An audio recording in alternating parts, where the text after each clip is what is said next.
Un. Pnawn da a chroeso i'r digwyddiad byw hwn i Lansio'n cenhedlaeth nesaf ni o ddyfarniadau Galwedigaethol.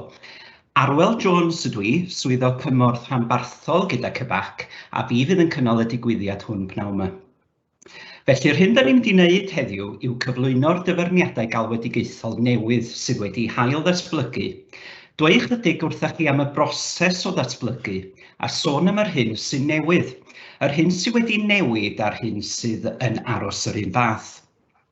Bydd y cyflwyniadau'n para tua 20 munud i gyd, ac yna mi fydd gennym ni 10 munud ar gyfer eich cwestiynau chi. Mae croeso i chi felly ofyn unrhyw gwestiynau, ac ar ochr dde sgrin, ar top y dudalen mi welwch chi eicon swydgen siarad bach neu speech bubble.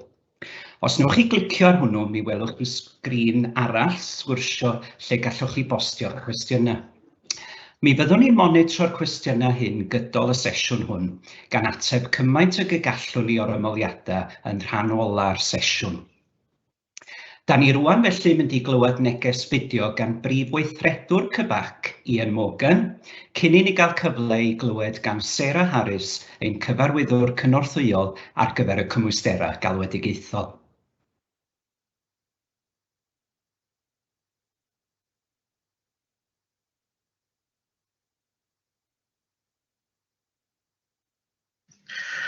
Hi everybody, really nice to meet you, if only in a virtual context. I'm Ian Morgan, I'm Chief Executive of WJC, and I'm really pleased to be doing the introduction to these sessions in relation to the new Key Stage 4 vocational offering from WJC. I wish I could have been with you in person, but clearly circumstances are quite challenging for all of us at the moment. But I welcome the opportunity to be able to kind of record this introductory message and hope the session goes really, really well. I really appreciate you giving up your time to come along to these sessions, as I know it's pretty frantic at the moment for everybody in terms of dealing with centre determined grades and the awarding of grades for learners this summer. But I do realise that also, whilst you have to do all that work, there is significant work that needs to be done for future learners and learners that are coming down the track in the coming weeks, months and years. So we know that the planning doesn't stop, and we know that the offer that is required for those learners is really, really important to you. So hopefully you will find today's sessions extremely useful. As an organisation, we are really committed to the kind of vocational qualifications, and hopefully you will have seen over the last 4 or 5 years that we've increased our provision. But this is a step change for us now in terms of where we are, in terms of our position for vocational qualifications, and we're really keen to work with you and support you in terms of the use of these qualifications at Key Stage 4 and the value that they can add to those learners. I'm really proud that as an organisation we work together with support of many others in the development of these qualifications, and hopefully they will be seen of value. I think one of the other things to add is, from a support point of view, WJC is really keen to work directly with you as professionals in the delivery of these qualifications, and that will be supported by a whole range of professional development opportunities, a whole range of support resources, and direct access to subject experts in terms of the delivery and the pedagogy required in order to deliver these qualifications effectively. So without further ado, can I, as I said, thank you all for giving up your time in really pressured times for everybody, and I hope you do find the qualifications of value, and I'm sure my colleagues will go through any of those questions that you may have. I wish you all the very best, and thank you very much. Pnawn da, Sarah Harris ydw i. Dwi ddim yn gallu siarad Cymraeg eto, ond dwi'n dysgu. So hopefully in the not too distant future, I'll have the skills and, more importantly, the confidence to be able to address you in Welsh. As I said, I'm Sarah Harris, and I'm the Assistant Director for Vocational Qualifications at WJC. And I'm excited to be able to share with you today some of the details of our new look vocational awards, which will be submitted to Qualifications Wales for designation later this year. I want to start by reiterating some of what Ian has said in his message, which is to thank you for joining us today at such a busy time. I hope you find this event informative and we can answer some of your questions.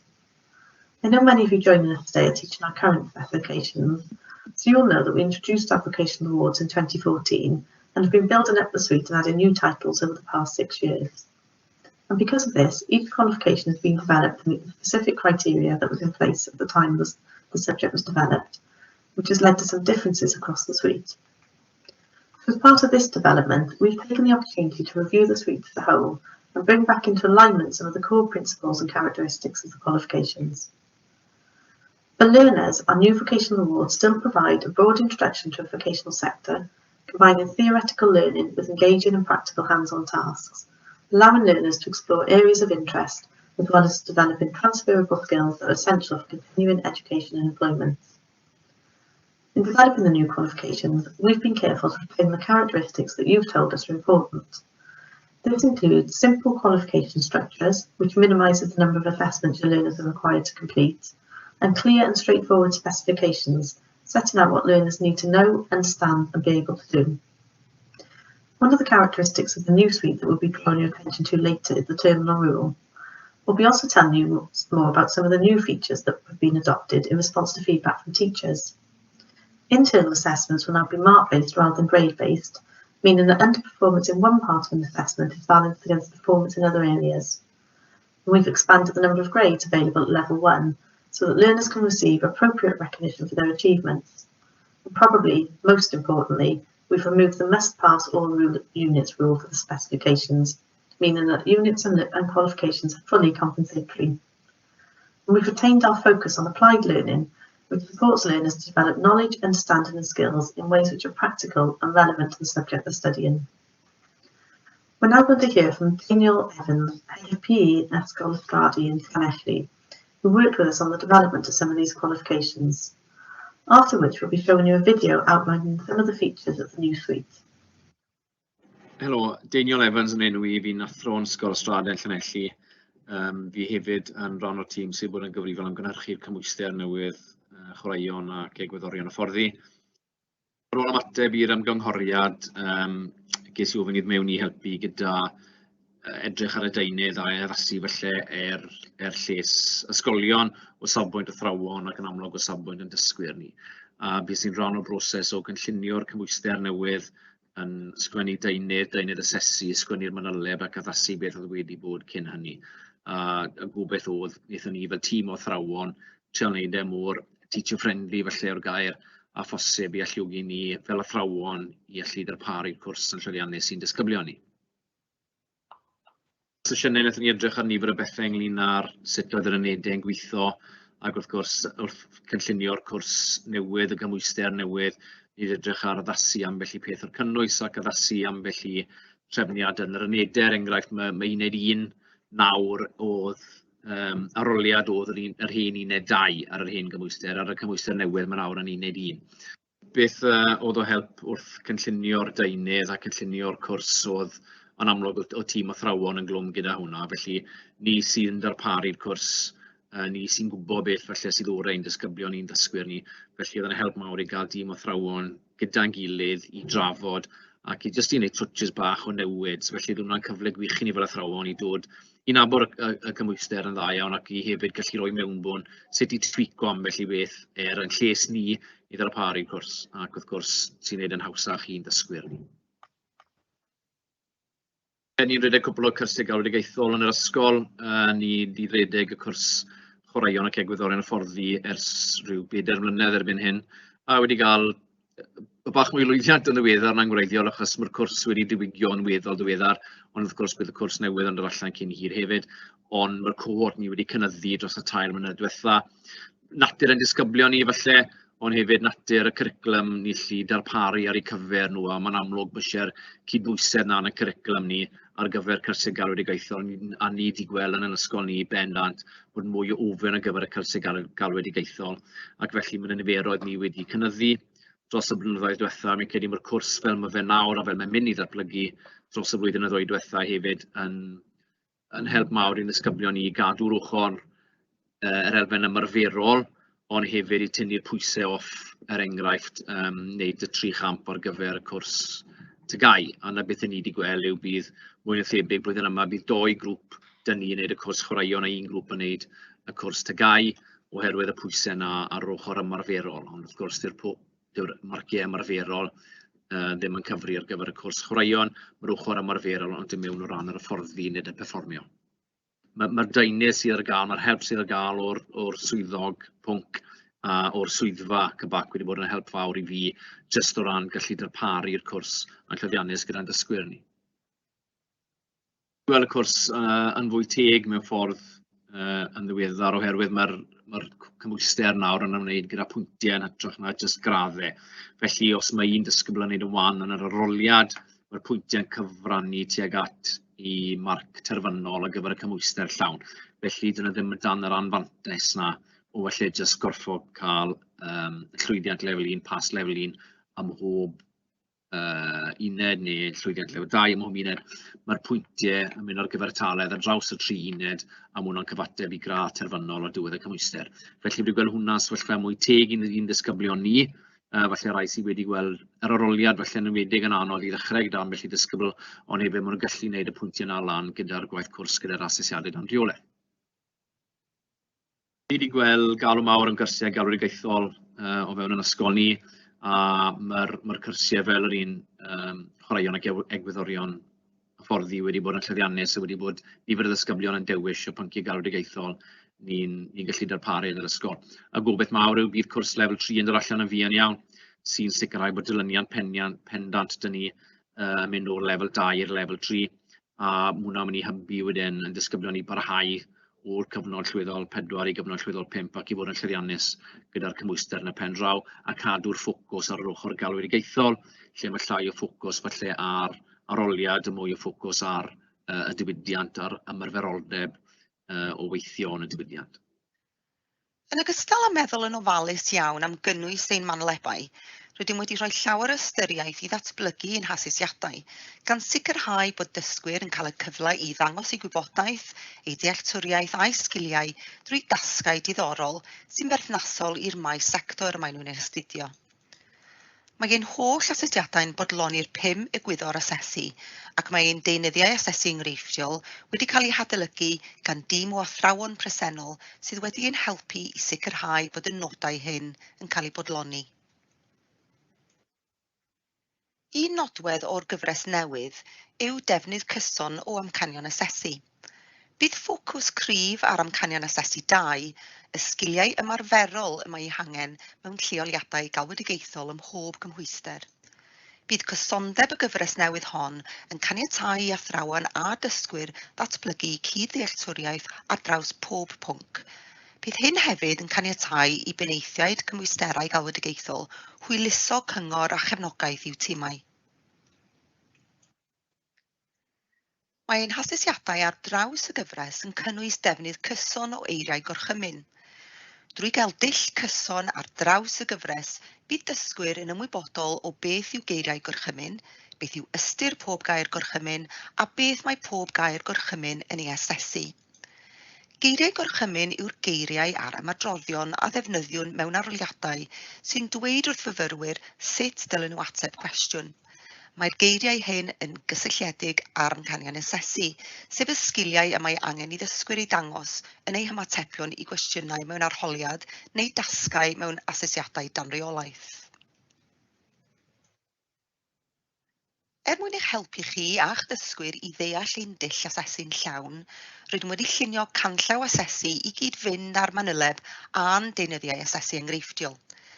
Mae'r canllaw yn adeiladu ar wybodaeth sydd yn y fanyleb a'r deunyddiau asesu enghreifftiol i gynyddu ei dealltwriaeth o'r dogfennau hynny. Mae'r canllaw yn esbonio'r canlynol, y defnydd o fonau, y defnydd o eiriau gorchymyn sy'n cynnwys rhestr o eiriau gorchymyn a defnyddiwn fel arfer ar gyfer pob amcan asesu, a sut i ddeall ein cynlluniau marcio. Bydd y canllaw hwn yn rhad ac am ddim i'w lwytho i lawr ar ein gwefan i'w rannu gyda dysgwyr ar ddechrau eu cwrs. O ran asesiadau, bydd gan bob cymhwyster gymysgedd o asesiadau allanol a mewnol. Fel estoniodd Ffion eisoes, mae'r holl gymwysterau'n cynnwys y rheol derfynol 40% sy'n gysylltiedig â'n asesiad allanol. Gall dysgwyr sefyll rhain ym mis Ionawr a Mehefin. Mae ein holl gymwysterau yn cynnwys asesiad allanol drwy arholiad ac eithio'r celfyddydau perfformio sy'n cynnwys asesiad danreolaeth sy'n cael ei farcio'n allanol. Mae 60% o asesiad di-arholiad yn rhoi'r cyfle i fyfyrwyr ddangos eu sgiliau, eu gwybodaeth a'i dealltwriaeth drwy dasgau ymarferol a diddorol. Yn union fel yr asesiad allanol, mae gan fyfyrwyr 2 gyfle y flwyddyn i gofrestru ar gyfer yr asesiadau hyn. Byddwn nhw'n rhoi briefiau gosod i chi ar gyfer yr asesiadau mewnol. Byddwch yn gallu gweld y rhain yn ein deunyddiau asesu enghreifftiol ar gyfer pob uned a fydd yn cael ei gyhoeddi yn ddiweddarach y tymor hwn. Mae athrawon sy'n cyflwyno ein cymwysterau presennol wedi dweud wrthym pa mor bwysig yw cael mwy o gydnabyddiaeth o alluoedd dysgwyr ar lefel 1, ac rydym wedi mynd i'r afael â hyn yn y gyfres newydd drwy gynyddu nifer y graddau sydd ar gael. Byddwn nawr yn dangos y gefnogaeth sydd ar gael i athrawon a dysgwyr. Yn Cybac, rydym yn ymfalchio yn y gefnogaeth a gynigiwn i athrawon boed ar ffurf mynediad hawdd at ein tîmau pwnc, ein llyfrgell helaeth o adnoddau addysgu rhad ac am ddim ar gyfer pob pwnc, mynediad rhad ac am ddim i adnoddau dysgu proffesiynol, sgriptiau aroliadau asesedig a chyn bapurau.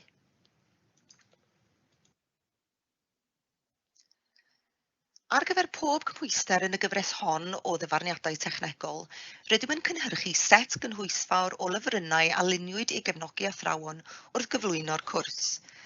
Yn ogystal â'r canllaw asesu a drafodwyd eisoes, bydd canllaw cyflwyno gyda phob cymhwyster a fydd yn cynnig amlinelliadau awgrymedig o'r cyrsiau, manylion ynghylch yr hyn sy'n newydd yn y cymwysterau a gynigiwyd gennym yn blaenorol, ynghyd ag ystod y wybodaeth a fydd yn cefnogi eich addysgu.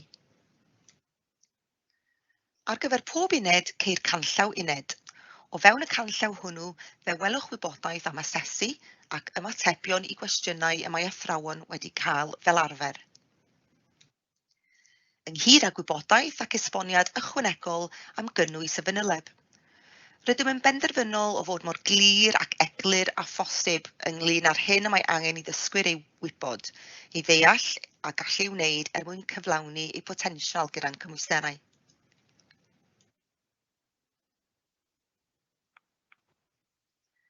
Byddwn yn cynhyrchu llyfr testun ar gyfer pob cymhwyster y gallwch chi ei ddefnyddio gyda'ch dysgwyr. Wedi ysgrifennu gan arbenigwyr pwnc, bydd y llyfr testun yn gydymaeth cwrs amhrisiadwy a diddorol a fydd yn cefnogi dysgwyr drwy gydol y cymhwyster. Rydym wedi llunio taflenni a chyflwyniadau pwynt pŵer i athrawon eu defnyddio gyda'i dysgwyr mewn digwyddiadau noson dewisiadau. Mae rhain wedi teilwra ar gyfer cymwysterau Cybac a gellir eu llwytho i lawr yn syml o'n gwefan, eu hargraffu a naill ei rhannu neu ei dangos i ddysgwyr. Yma bydd gan athrawon adnodd hawdd a chyfleus a fydd yn hyrwyddo i ddysgwyr yr hyn y gallen nhw edrych ymlaen at ei astudio ar y ffordd i ennill eu cymhwyster Cybac a'r gyrfaoedd y gall pob cymhwyster arwain atynt. Felly, dyma gyflwyno'r pynciau. Yn gyntaf, mae peirianneg, sy'n gymhwyster gyda 2 uned. Bydd dysgwyr yn canolbwyntio ar weithgynhyrchu a dylunio cynhyrchion peiriannol, ac mae'r unedau hynny'n cael eu hasesu ar sail 2 dasg asesiad danreolaeth, sy'n gysylltiedig o ran themau. Mae'r drydedd uned yn edrych ar ddatrys problemau peirianyddol ac mae'n cael ei asesu ar sail arholiad. Yn nesaf, mae digwyddiadau. Mewn ymateb i'ch sylwadau, rydym wedi dileu'r gofyniad i gynnal 3 digwyddiad. Mae hwn bellach yn cymhwyster 2 uned gyda'r uned fewnol yn canolbwyntio ar gynnal 1 digwyddiad. Lletygarwch ac arlwyo. Mae hwn yn parhau i fod yn gymhwyster 2 uned gyda mwy o bwyslais ar dechnegau coginio. TGech. Oherwydd ceisiadau gan ganolfannau, rydym yn falch o gyflwyno'r cymhwyster hwn o 2 uned hollol newydd. Mae'r asesiad ymarferol yn galluogi dysgwyr i gymhwyso eu gwybodaeth a'i dealltwriaeth i ddatrys problemau mewn lleoliadau galwedigaethol. Celfyddydau perfformio. Rydym yn falch iawn o gyflwyno'r cymhwyster hwn o 2 uned hollol newydd. Yn y 2 uned gyntaf, gall dysgwyr arbenigo mewn gwahanol feysydd. Yn wahanol i gymwysterau eraill yn y gyfres hon, nid oes arholiad ysgrifenedig, Yn hytrach, bydd dysgwyr yn ymgymryd â aseiniad mewn ymateb I frîff sy'n cael ei gyflawni'n fewnol a'i farcio'n allanol. Mae busnes adwerthu yn gymwyster 3 uned, gyda 2 uned yn cael ei asesu drwy asesiad dan reolaeth ac 1 uned yn cael ei asesu drwy arholiad. Bydd rhywfaint o gynnwys y cymwyster hwn yn gyfarwydd I rai fydd wedi addysgu o'r blaen, ond bydd uned 3, marsiandiaeth a marchnata cynhyrchion adwerthu, yn cynnig cynnwys newydd I athrawon a dysgwyr I archwilio. Yn olaf, chwaraeon ac egwyddorion hyfforddi. Mae hwn yn cymwyster 3 uned o hyd, gyda mwy o bwyslais ar agwedd hyfforddi'r cymwyster. I gefnogi addysgu a dysgu, rydym wedi cynllunio ar gyfer pecyn dysgu proffesiynol helaeth am ddim i'ch cefnogi yn ystod y cyfnod cyn addysgu am y tro cyntaf. I ddechrau, byddwn yn cynnig sesiynau briffio ar gyfer y cymwysterau newydd I gyflwyno pob cymwyster yn fwy manwl. Cynhelir y digwyddiadau ar-lein hyn yn hymor yr Hydref gan alluogi athrawon I gael dealltwriaeth o'r strwythur a'r cynnwys, I ddechrau cynllunio ac I rannu gwybodaeth a dysgwyr, rhieni a gofalwyr mewn nosweithiau opsiynau. Dilynir y rhain gan ddigwyddiadau paratoi I addysgu I roi mwy o syniadau I athrawon ar gyfer dulliau addysgu ac asesu, ynghyd ag adnoddau ystafell ddosbarth ymarferol. Gall athrawon sy'n newydd I cybac, sy'n newid o gymwysterau galwedigaethol eraill, neu sy'n trosglwyddo o'n cymwysterau presennol fod yn sicr bod ein tîm o swyddogion pwnc arbenigol yma hefyd i'ch cefnogi. Gallwch gofrestru ar gyfer digwyddiadau, cael gafal ar fanylion cyswllt defnyddiol a chofrestru ar gyfer diweddariadau amserol drwy ein gwefan www.cybac.co.uk.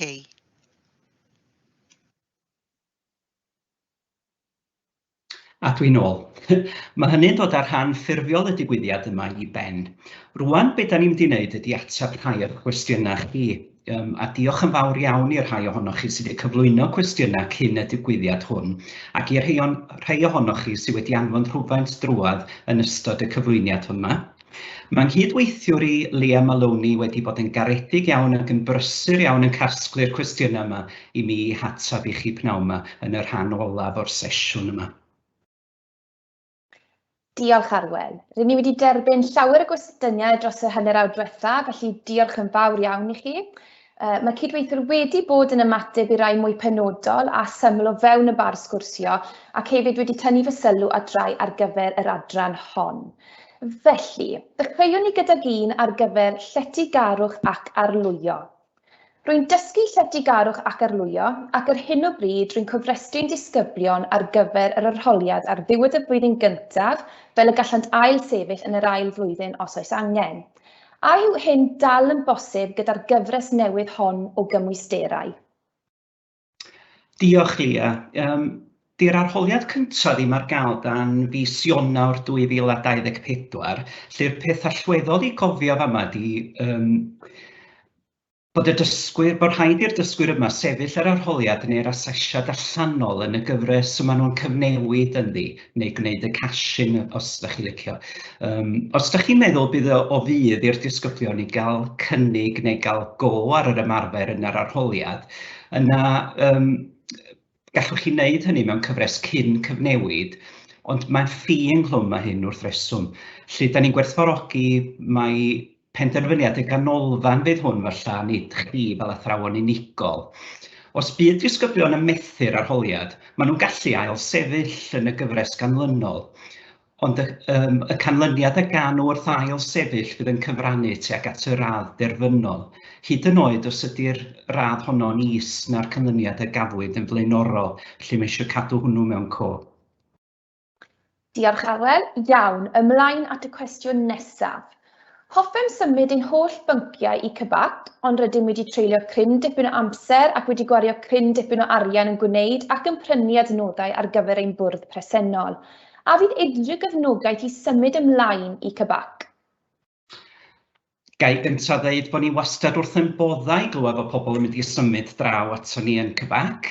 Da ni yn cynhyrchu cyfres o ganllawiau ag adnoddau ddysgu, a mi fydd yn swyddogion pwnc ni'n ymdrin ar rhain yn fanylach yn y sesiynau briffio pwnc penodol yn ddiweddarach leni. Byddwn ni hefyd yn cynhyrchu beth da ni'n alw'n daflenni newidiwr neu switcher leaflets, a bydd yn amlygu'r tebygrwydd a'r gwahaniaethau rhwng y manalebau newydd ni a manalebau'r prif gystadleuwyr. Dyla hyn eich helpu chi nodi pa adnoddau gwersi gallwch chi cadw'r ei fath. Yr hyn y gellir ei addasu ac unrhyw feisydd o gynnwys newydd y bydd angen i chi ymdrin yn nhw. Felly bydd y canllawiau cyflwyno yn gwers lyfrau ni yn ei gwneud hi'n haws creu adnoddau newydd. A pheidiwch ag anghofio bydd y timau pwnc hefyd wrth law i gynnig cyngor a chefnogaeth. Gawn ni'r cwestiwn nesaf, Lea, os gwelwch chi'n dda? Diolch Arwel. Rydym ond newydd dechrau addysgu chwaraeon ac egwyddorion hyfforddi a datblygu ein hadnoddau, a fydd llawer o newidiadau i'r cynnwys. Da ni yn gwerthfawrogi bod rhai o'n manalebau ni yn fwy newydd nag eraill, a na fydda ni wedi diweddaru nhw mor fuan â hyn fel arfer. Ar gyfer y pynciau mwy newydd fel chwaraeon ac egwyddorion hyfforddi, ni fydd gymaint o newidiadau gynnwys y pwnc a falle gwelwch chi mewn rai o'r manalebau hun, ond da ni wedi manteisio'r cyfle i adolygu a mireinio'r cymwysterau hyn hefyd.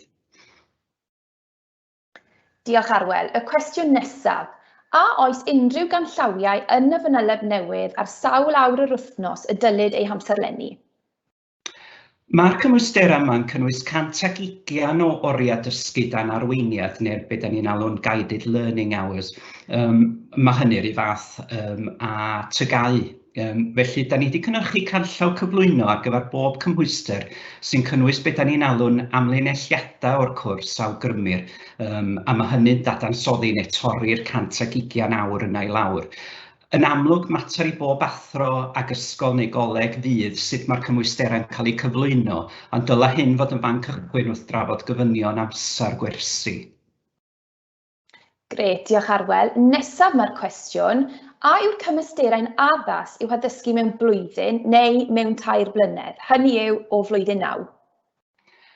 Mae manalebau ni wedi llunio i gael eu haddysgu dros 2 blynedd ac mae hyn wedi adlewyrchu yn ein hamlinelliad cwrs a chynlluniau da ni'n ei awgrymu. Wedi deud hynny, tydi'r awgrymiadau ni ddim yn gosod cyfyngiadau a da ni'n dall bod gan ysgolion a cholegau lawer o resymau dros i gwahanol ddulliau o ddarparu'r cymwysterau. Diolch. Dyma gwestiwn sy'n codi'n gyson. Pa mor debyg yw'r cymwysterau newydd i'r cymwysterau presennol o ran eu cynnwys? Yndi, mae hwn wedi codi ben droion. Da ni'n defnyddio'n manalebau presennol ni fel man cychwyn ar gyfer y cymwysterau newydd, felly fe welwch chi lawer o debygrwydd yn y cynnwys wrth reswm. Da ni hefyd wedi manteisio'r y cyfle i adolygu cynnwys pynciau, gan weithio efo athrawon fel chi ag arbenigwyr pwnc, ac mae rai pynciau da ni wedi dileu nhw sydd wedi dyddio erbyn hyn, neu wedi ychwanegu cynnwys newydd i adlewyrchu datblygiadau a thechnolegau cyfredol yn y sector penodol hwnnw. Mae technoleg gwybodaeth a chyfathrebu a'r celfyddydau perfformio yn bynciau newydd sbon i ni, felly mae'n amlwg bod 100% o'r cynnwys hwnnw newydd. Ond os ydych chi'n cynnig cymwyster sy'n bodoli eisoes yn y maes yma ar hyn o bryd, mi fyddwn ni'n darparu canllawiau defnyddiol i'ch helpu chi newid drosodd ato fo. Eto gwych chi wybod mwy am gynnwys bob cymhwyster yn y sesiynau briffio pwnc penodol fydd yn digwydd yn ddiweddarach leni, a mi fyddwn ni hefyd yn cynnwys adran ym mhob canllaw cyflwyno am yr hyn sy'n newydd. Diolch Arwel. Dyma gwestiwn poblogaeth arall. Pryd fydd y cyfle cyntaf ar gyfer asesiad mewnol ac allanol? Cyfle cyntaf i ymgeiswyr sefyll yr asesiadau mewnol fydd Ionawr 2023.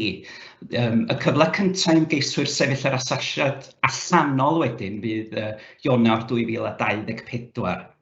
Wrth symud ymlaen o'r dyddiadau yma, bydd ymgeiswyr yn cael cyfle i sefyll asesiadau mewnol ac allanol ym mis Ionawr a mis Mai neu Fehefin o bob blwyddyn. Gret, diolch. Cwestiwn arall. Pryd fydd y manalebau a'r canllawiau ddysgu yn cael eu cyhoeddi? Da ni'n bwriadu cyhoeddi'r copïau drafft terfynol o'n manyleba yn deunyddio asesu enghreifftiol cyn diwedd y tymor, lle o fewn y bythefnos nesaf yma. Ac yna'n gynnar yn hymor y Hydref, mi fydd yna rai adnoddau sy'n canolbwyntio ar y dysgwyr ar gael ei gefnogi eich digwyddiadau opsiynau chi yn yr ysgol ynghyd â chanllawiau ar gyfer dogfennau addysgu ar gyfer bob un o'r cymwysterau. Grêt. Yr un nesaf, a fydd y cynllun marco yn newid o'r marc isaf fel yr enwadur, sef y denominator? Iawn, mae hwn yn gyfeiriad at y mater gyda'r manyleba cyfredol, dwi'n meddwl, dydy, lle mae rhaid i ddysgwyr gyflawni o leia lefel 1 llwyddiant ym mhob maen prawf i basio'r uned. Gan bod y cymwysterau newydd yma yn seiliedig ar farcia ac yn beth da ni'n alw'n gyd-adferol neu compensatory yn Saesneg, di hyn ddim yn wir bellach. Lle os bydd ymgeisydd yn methu ennill marc ar gyfer unrhyw un tasg mewn asesiad, mi allith o neu hi barhau i lwyddo ar yr amod i bod nhw'n ennill y nifer lleia o farcia sydd eu hangen i lwyddo yn yr asesiad hwnnw'n gyffredinol. Felly, os mae'r marc isa sydd angen i ennill ydyn ni lefel 1 llwyddiant a bod hwnnw'n 12 marc, yna does dim ots o lle daw'r 12 marc hwnnw, os di hynna'n ei synwyr. Grêt, diolch Arwel. Dyma gwestiwn sy'n codi'n gyson. Beth yw'r barn am ddarparu proforma i ddysgwyr ar gyfer tasgau asesiad dan reolaeth? Diolch i ti. Mae hwn yn bwynt pwysig hefyd, dydy. Ni ddylid darparu proformas, dyna'r gwirionedd, nag unrhyw fframweithiau eraill i'r dysgwyr yma. Bod ni fel athrawon yn sylweddoli bod fframweithiau'n gallu cael eu defnyddio'n aml i gefnogi dysgwyr, da ni hefyd fel corff dyfarnu'n gweld llawer o enghreifftiau lle mae hyn yn rhwystro ymgeiswyr rhag ennill marciau uwch yn anffodus. Pan da ni wedi bod yn datblygu'r asesiadau ar gyfer y cymwysterau newydd, da ni wedi gweithio efo athrawon i sicrhau i bod nhw'n addas ar gyfer y dysgwyr yn y lle cyntaf, a bod yna ystod eang o alluoedd, a bod nhw'n rhoi sylw gofalus i'r iaith, enghraifft a ddefnyddir yn yr asesiadau, sicrhau bod nhw'n glir beth sy'n ofynnol i ddysgwyr ei wneud. I athrawon, bydd bob un o'r cymwysterau'n cynnwys canllawiau clir ar yr hyn a ganiateir, a'r hyn na chaniateir o ran y rheolaethau. Felly, da chi'n gwybod efo beth da chi'n gweithio. Mae hyn i weld yn y deunyddiau asesu enghreifftiol y byddwn ni'n ei cyhoeddi yn ddiweddarach leni, ac yn y pecynna aseswyr ac ymgeiswyr a'r canllawiau i unedau. Mi ddyla athrawon gyfeirio at y wybodaeth yn y briff aseiniad penodol a fydd yn rhoi manylion am ba adnoddau, cyngor ag adborth y gellir ei rhoi ar gyfer bob un tasg o fewn aseiniad. Diolch Arwel, defnyddiol iawn. Reit, y cwestiwn olaf o'n dyn sydd wedi dod i law, a fydd y meini prawf asesu yr un fath ar gyfer yr asesiad dan reolaeth? Iawn, dwi'n credu mod i'n gallu dod at y cwestiwn yma o ddau gyfeiriad. O ran y tasgau, da ni'n bwriadu iddyn nhw sefyll am oes y cymwysterau. Da ni hefyd bellach yn defnyddio amcanion asesu erbyn hyn yn hytrach na meini prawf asesu. A mae'r 1-3 amcan asesu'n cael ei defnyddio wedyn yn ein asesiadau allanol a mewnol. Grêt, diolch Arwel, a dwi'n credu mai hwn yw'r un olaf. Pa bwysoliad fydd yr arholiad a'r asesiad dan reolaeth? Un bach hawdd i orffen felly, diolch Lia. Bydd yn holl gymwysterau ni yn cynnwys 60% o asesiadau di-arholiad. Bydd hyn yn rhoi'r cyfle i ddysgwyr ddangos eu sgiliau, eu gwybodaeth a'i dealltwriaeth drwy dasgau ymarferol a diddorol gobeithio. Felly bydd yr asesiad arholiad allanol wedyn yn 40%. Ie, dwi'n meddwl bod yna gwestiwn arall nag oedd Lia. Diolch yn fawr iawn i chi am y llu o gwestiynau yna. Dwi rwan am ddirwyn y Lansio yma i ben, gan ddiolch i chi am eich amser prin. Gobeithio bod chi wedi cael amser i gael cinio tra oedd hwn ymlaen, a bod ni wedi llwyddo i atab eich cwestiynau chi. Mi fyddwn ni yn cyhoeddi y cwestiynau a'r atebion yma ar ein gwefan, os da chi wedi colli unrhyw beth gath i ddeud. Felly, diolch eto am eich amser ar gyfnod hynod o brysur. Da ni'n gobeithio i fod wedi bod yn sesiwn defnyddiol i chi. Cadwch olwg ar ein gwefan www.drifflig.quebec.co.uk i gael rhagor o wybodaeth am ein dyfarniadau galwedigaethol. Pnawn da i chi gyd a diolch eto am ymuno efo ni pnawn 'ma.